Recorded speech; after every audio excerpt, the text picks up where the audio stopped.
Today's problem is LeetCode 1351. Count negative numbers in a sorted matrix. You are given a matrix called grid with m rows and n columns. Each row in the matrix is sorted in non-increasing order, meaning values go from left to right in descending order.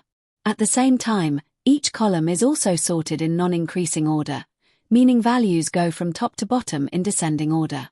Your task is simple.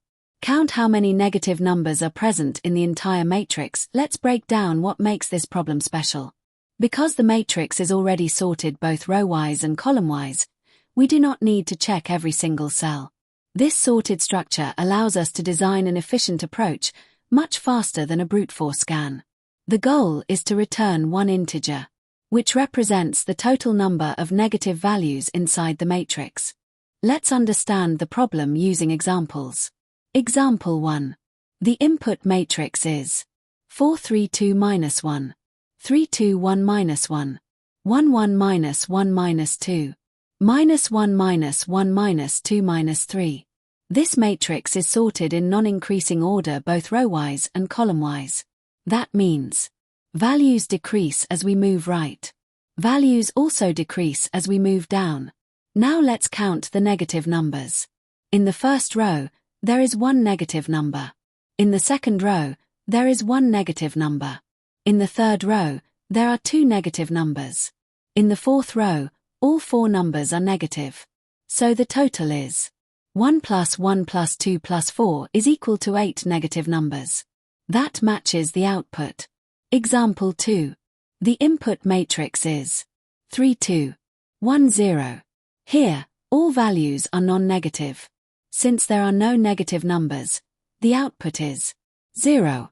These examples clearly show how the matrix structure helps us quickly identify where negative numbers start in each row. Let's understand this solution step by step. We are given a matrix where each row is sorted in non-increasing order. Each column is also sorted in non-increasing order. This sorted structure allows us to avoid checking every element. Step 1. Where do we start? We start from the top right corner of the matrix. Why? From here, moving left makes numbers bigger. Moving down makes numbers smaller. This gives us full control over how values change. Step 2. Initialize variables. Total rows stores the number of rows. Total cols stores the number of columns. Row starts at 0. Col starts at the last column. Negative count keeps track of how many negative numbers we find. Step 3. Traverse the matrix intelligently. We continue looping as long as we are inside the matrix rows and inside the matrix columns. Now we check the current cell. Step 4. If the current value is negative. If grid, row, col is negative, here's the key observation. Because the column is sorted, every value below this cell in the same column is also negative.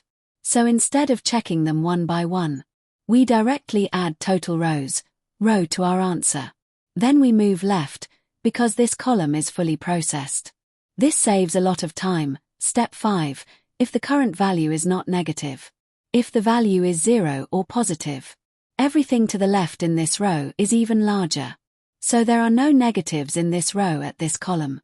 We move down to the next row. Step 6. Finish and return the result. Once we exit the loop, all possible negative numbers have been counted. We return negative count as the final answer. Key takeaway. This solution works efficiently because it uses the sorted property of rows and columns, avoids unnecessary comparisons, runs in O, rows plus columns, time instead of O, rows times columns. That's the power of smart traversal. Alright, logic is in place. We start from the top right corner, move smartly, and count negatives efficiently. Let's hit run and verify this with the sample test cases. Perfect. The output matches exactly as expected. Now it's time for the real test. Submitting the solution to LeetCode. Boom. Accepted. All test cases passed successfully. That's it for this problem. We solved count negative numbers in a sorted matrix using an optimized traversal approach instead of brute force. If this explanation helped you understand the idea clearly, make sure to like the video and subscribe for more clean LeetCode walkthroughs. See you in the next problem.